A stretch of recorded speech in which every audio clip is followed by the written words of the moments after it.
Бесінші дәріс. Септік жалғау, мағыналар мен қызметтері. Қарастырылатын сұрақтар. Қазақ тіліндегі септік жүйесі, септіктердің түрлері, септік тұлғаларындағы ерекшеліктер, жай септеу мен тәуелді септеу, септіктердің мағыналары мен қызметтері. Жалпы, мектеп оқулықтарында септіктерге қандай анықтама беріледі? Септіктер деп сөз бен сөзді байланыстырып, түрлі грамматикалық мағына білдіретін қосымшалар деген анықтама беріледі. Ал ғылыми грамматикаларда сөйлемдегі сөздерді бір-бірімен жалғастырып, селбестіріп тұратын тұлға, сөздердің жалғаулар қабылдау, өзгерту жүйесінің сөздердің септелуі немесе септеу деп атаймыз. Септелу деп сөйлем ішінде сөздердің өзге сөздермен дәнекерлесу үшін септі жалғауын қабылдап, грамматикалық тұрғыдан өзгеріске түсуін айтады деген сияқты анықтамалар беріледі. Бұл анықтамалардың ешқайсысы септік жалғауларының өзіне тән ерекшелігін ашып тұрған жоқ. Себебі бүкіл жалғаулар сөзбен сөзді байланыстырады, бүкіл жалғаулар грамматикалық мағына ұстайды. Сонда септіктің өзінің ерекшелігі неде деген мәселе туындайды. Септіктерге анықтама берген кезде олардың әрқайсының беретін мағыналарын қоса атаған кезде ғана оның ерекшелігі ашылады. Соған байланысты профессор Исаев мынандай анықтама береді. Септі жалғауларына зат пен оның іс-әрекеті, қимылы, зат пен заттың сынның арасындағы субъектілік, объектілік, меншіктілік, қатыстық, мекендік, мезгілдік, көлемдік, амалдық, құралдық, себеп, мақсаттық сияқты қатынастарды білдіріп, заттық мән үстеп тұратын түрленің тұлғасы деген анықтама берген дұрыс дейді. Сонда ғана септіктің басқа жалғаулардан ерекшелігі көрінеді. Қазақ тілінде 7 септік бар екендігі белгілі. Олардың ішінде ерекшеліктері неде, басқа халықтардың тілдеріндегі септік жүйесімен не айырмашылығы бар дегенде бірқатар ерекшеліктерді байқауға болады. Біріншіден, қазақ тіліндегі септік жалғаулары үндестік заңы негізінде жалғанады. Атау септіктің өзіне тән қосымшасы жоқ, бірақ оған байланысты қате айтылып жүрген бір пікір, атау септік басқа септіктерге негіз болады, және ол негізгі септік, оның ешқандай қосымшасы жоқ деген сияқты пікірлер бар. Бірақ ол дұрыс емес. Арнайы қосымшасы болмағанмен, атау септіктің өзіне тән мағынасы бар, сондықтан ол септіктердің бір түрі болып табылады. Жаты септік жалғауы жуан жіңішкелігін есептегенде екі нұсқада Н дыбысынан басталатын тұлғасы жоқ, оның орнына Д дыбысынан басталатын тұлғада қолданылады дейді. Барыс септігі екі нұсқада қолданылады. Көмектес септігі басқа түркі тілдерінің көпшілігінде жоқ, қазақ тілінде ғана бар, және ол өте кеш орта ғасырларда пайда болған септік. Көмектес септіктің тағы бір ерекшелігі оның үндестік заңына бағынбай қолданылуында. Әр септіктің өзіне тән беретін мағынасы мен атқаратын қызметтері бар. Мәселен, атау септік. Атап өткендей, атау септік деп басқа септіктерге негіз болатын септік деген секілді пікірлер айтылады. Біріншіден, атау септіктің арнайы көрсеткіші жоқ екендігі белгілі. Бірақ ол деген сөз атау септікпенен зат есімнің кейбір тұлғасы бір деген сөз емес. Арнайы көрсеткіші жоқ болғанменен ол басқа септіктерге негіз болатын негізгі септік бола алмайды. Мәселен, мынандай пікір бар. Атау септік деп отырғанымыз сөздің септік жалғауын қабылдамай тұрғандағы күйі. Оны атау септік деп септік жалғауының басына қою сөзге үстелетін септік жалғауының грамматикалық табиғатын тану үшін аса қажет дейді. Өйткені дейді, барлық септік жалғаулары негіз болатын сөз атау күйінде тұрған сөз деген пікір. Яғни, барлық септікке негіз болады деген пікір. Сол себепті оны негізгі септік деп атау керек деген пікір. Бұл пікірлердің дұрыс еместігін қалай байқауға болады? Егер атау септік бүкіл септіктерге негіз болатын болса, онда мысалға ілік септігінде немесе бар септігінде тұрған сөзді алдымен атау септігінде тұр, одан кейін барып ілік немесе бар септігінде тұр деп айтуға тура келеді. Ал тілімізде екі септік ешқашан қатар қолданылмайды. Дұрыс емес. Атау септіктің нөлдік қосымшасы болмай нөлдік тұлғада тұрса да, оның өзіне тән беретін мағынасы бар. Ол қимыл иесін білдіру. Яғни іс-әрекеттің кімнің тарапынан орындалатындығын көрсету. Сол себепті ол негізгі септік немесе басқа септіктерге негіз болатын септік емес, сол септік жүйесінің бір түрі болып есептеледі. Негізгі септік деген дұрыс емес, ол басқа септіктердің ешқайсысына негіз бола алмайды. Ал енді септеуге сонда қандай тұлғалар негіз болады деген кезде, септеуге негіз болатын тұлға сөздің түбірі немесе басқа да тұлғада келген сөздер. Мысалға, тәуелдеулі формасы негіз болады. Яғни сөз тәуелденіп барып септеледі. Үйім, үйімнің, үйіме, үйімді десек, онда тәуелдік жалғауы септеуге негіз болып тұр.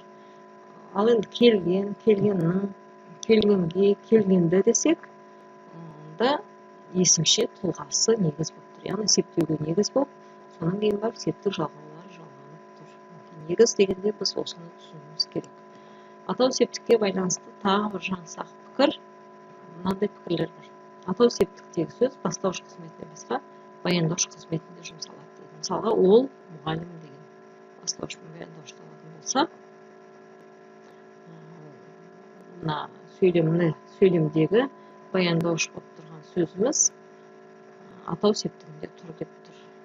Баяндаушымыз мұғалім ешқашан атау септікте тұра алмайды. Себебі ол қимылдың иесін білдіріп тұрған жоқ, ол қимыл әрекеттің өзін білдіріп тұр. Себебі ол мұғалім болып табылады, ол мұғалім болып істейді деген мән бар бұл жерде. Ол қимылды білдіріп тұрған сөз. Келесі қате пікір, анықтауыш қызметінде изофет конструкциясында атау септік бар дейді. Мысалы, қол сағат сатып алдым дегенде, қол сағат деген изофет болып тұр. Осындағы изофетіміз анықтауыш. Қандай сағат дегенде, қол деген сөзіміз атау септікте тұр дейді. Бұл жерде атау септік жоқ. Бұл түбір тұлғадағы сөз. Егер ол сөз атау септікте келсе, ол сөйлемнің бастауышы болу керек. Негізі атау септіктегі сөз әрдайым сөйлемнің бастауышы болып келеді. Үшінші жаңсақ пікір, үшін, арқылы, туралы, сияқты, жөнінде, жайында деген секілді септеулік шылаулар атау септіктегі сөзбен тіркесіп келеді деген пікір. Бұл да дұрыс емес. Ешқандай септеулік шылау атау септікпен тіркеспейді. Бұлар түбір немесе басқа да негіз тұлғадағы сөздермен тіркесіп қолданылады. Мәселен, мен жазбаймын өлеңді ермек үшін деген алатын болсақ, ермек үшін. Осындағы ермек сөзі атау септікте тұр ма? Ол атау септікте тұру үшін сөйлемнің бастауышы болу керек. Ал бұл жерде жазбайтын кім? Мен бастауышы атау септікте тұр да, ермек үшін, не үшін деген сұраққа жауап беріп, сөйлемнің пысықтауышы қызметін атқарып тұр. Сондықтан ешқандай септеулік шылау атау септікпен тіркеспейді. Атау септікке байланысты осындай қайшы пікірлер бар. Енді ілік септіктің басты мағынасы меншіктілікті білдіру. Яғни бір заттың екінші бір затқа меншікті екендігін білдіру. Мысалға, баланың кітабы, оқушының дәптері.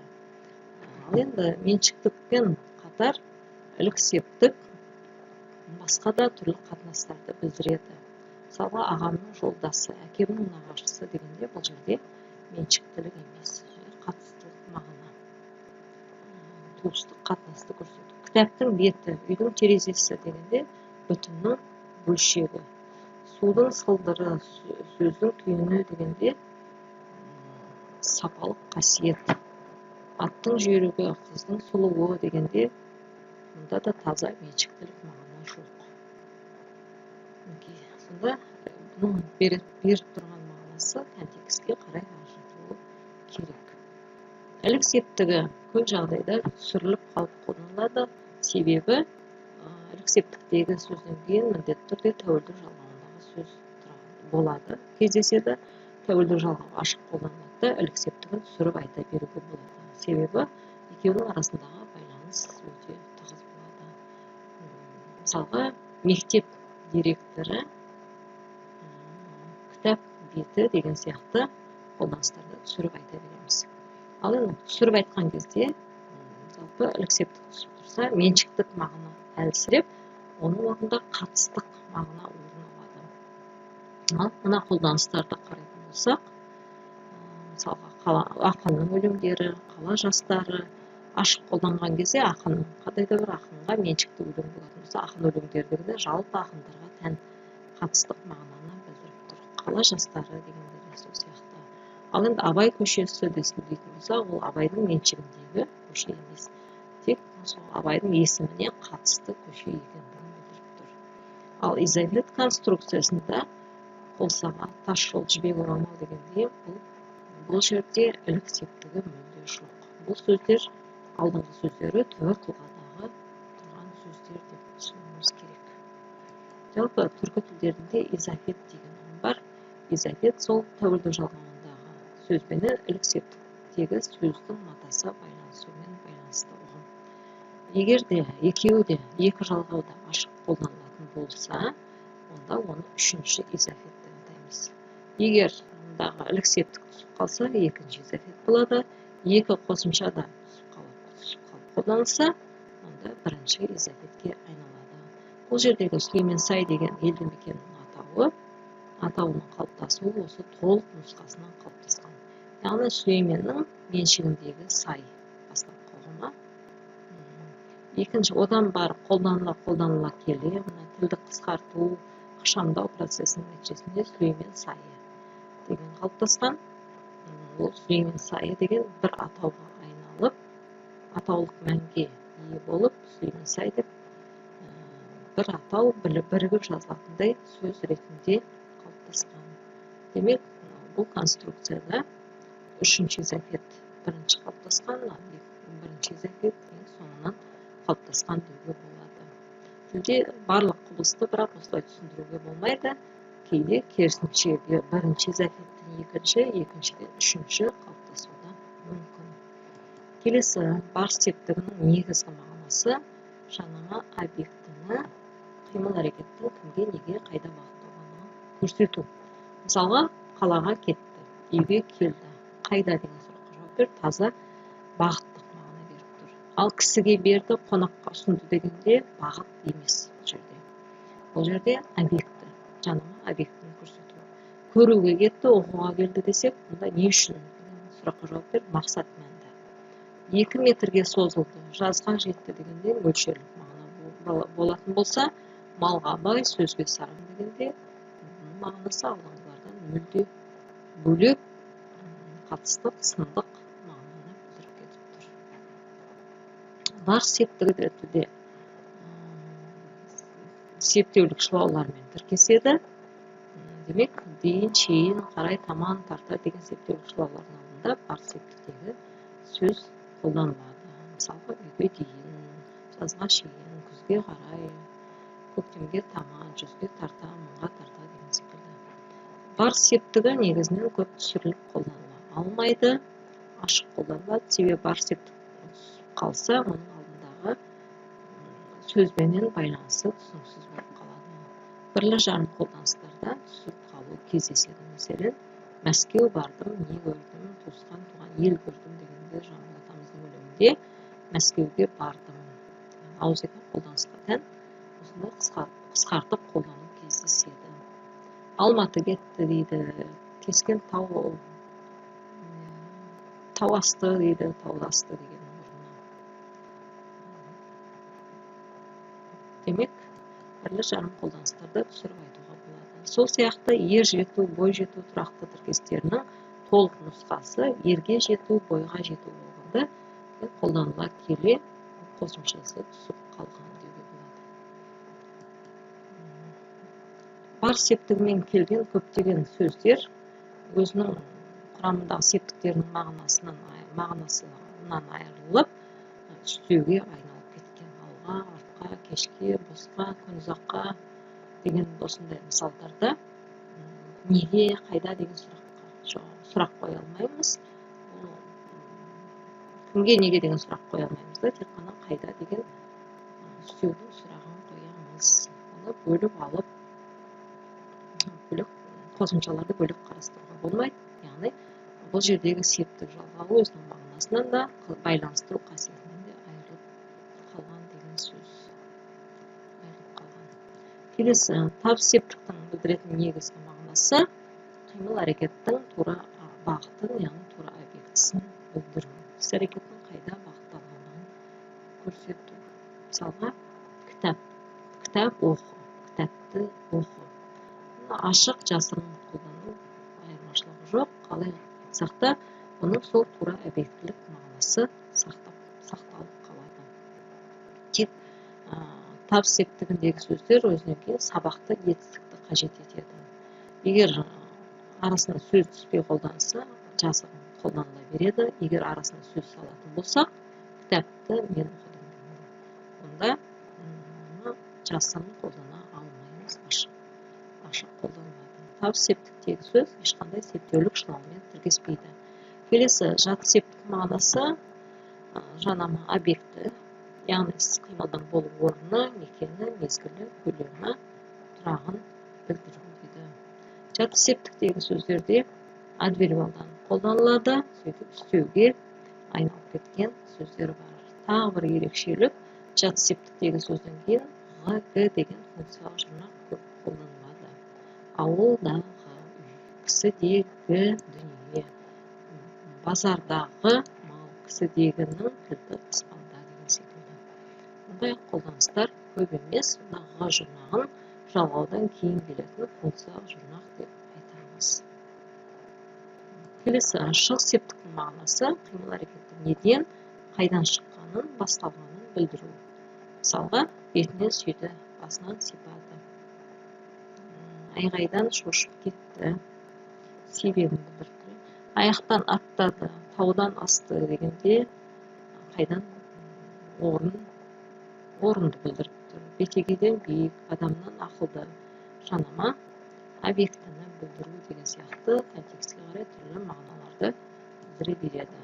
Шығыс септіктегі сөздерде үстеу жасауға негіз болады.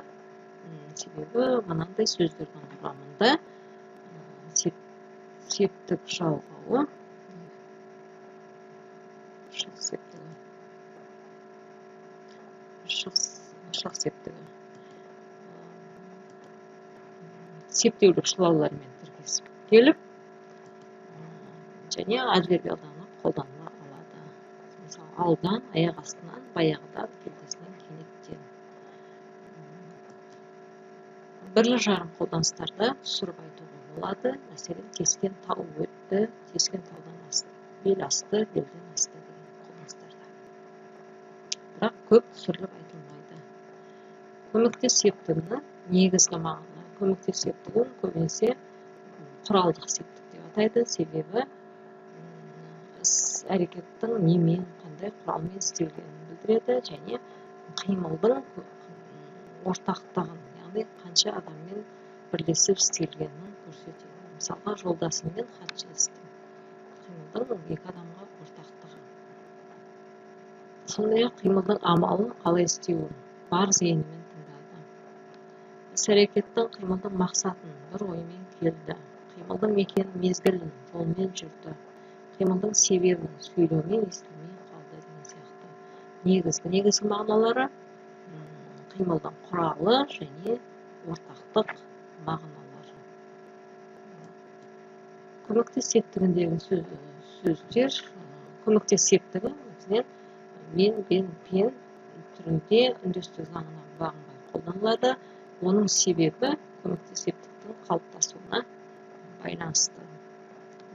Бұл септік жалғауы мен, пен, мен деген жалғаулық шылаумен амонимдес тұлға жасайды. Оны ажырату үшін сұрақ қоюымыз керек. Кіммен келді деген көмектес септігінің сұрағына жауап берсе, ол көмектес септігі болып бірге жазылады. Ал кім келді дегенде, аса мен үсендігінде кім келді деп сұрақ қоямыз. Демек, ол жерде мен деген шылау болып сөзбен сөзді байланыстыру үшін қолданылып тұр. Көмектес септіктің үндестік заңына бағынбауының себебі оның қалыптасуына байланысты. Бастапқы формасы менің бірлән, бірге деген мағына беретін форма. Сөз болған, бірлән дегенмен менен шылау қалыптасқан, менің бірлән. Одан менің менен деген шылау қалыптасқан, шылаудан бар көмектес септігі қалыптасқанда, сонда менің деген сөздің құрамындағы ілік септік қысқаруға ұшыраған. Бір дыбысы түбірге кетіп, бір дыбысы түсіп қалып, ортадағы дыбысы дәнекер форма ретінде қалып қалған, қазір ешқандай мағына бере алмайтын қосымша деп білеміз.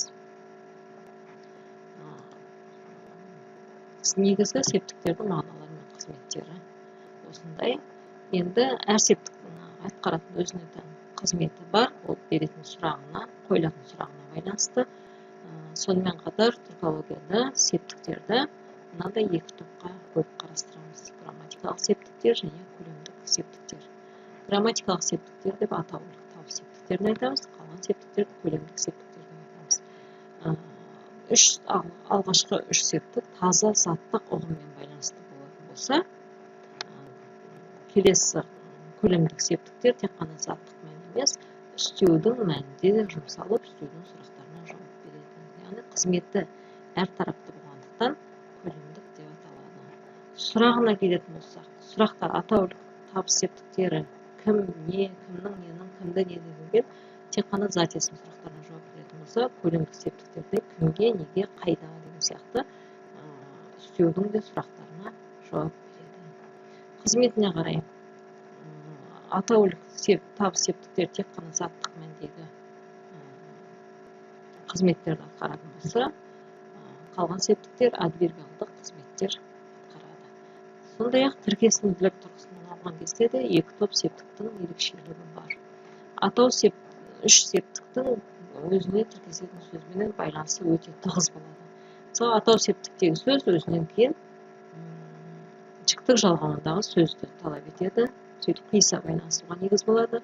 Ілік септіктегі сөз тәуелдік жалғауындағы сөзді қажет етеді, табыс септіктегі сөз сабақты етістікті қажет етеді. Яғни байланысы тығыз болады. Сол себептен екінші сөз арқылы бірінші сөзді тауып алуға мүмкін болғандықтан бұл септіктерді көп түсіріп айта аламыз. Қалған септіктерде ондай тіркесімділік өте тығыз болмайды. Себебі бұл септіктер кез келген тұлғадағы етістіктермен тіркесе береді де, оның байланысы өте тығыз болмайды. Сол себепті бұларды көп түсіріп айтуға келмейді. Жалпы алғанда септіктердің мағыналары, тұлғалары, ерекшеліктері туралы осыны айтуға болады.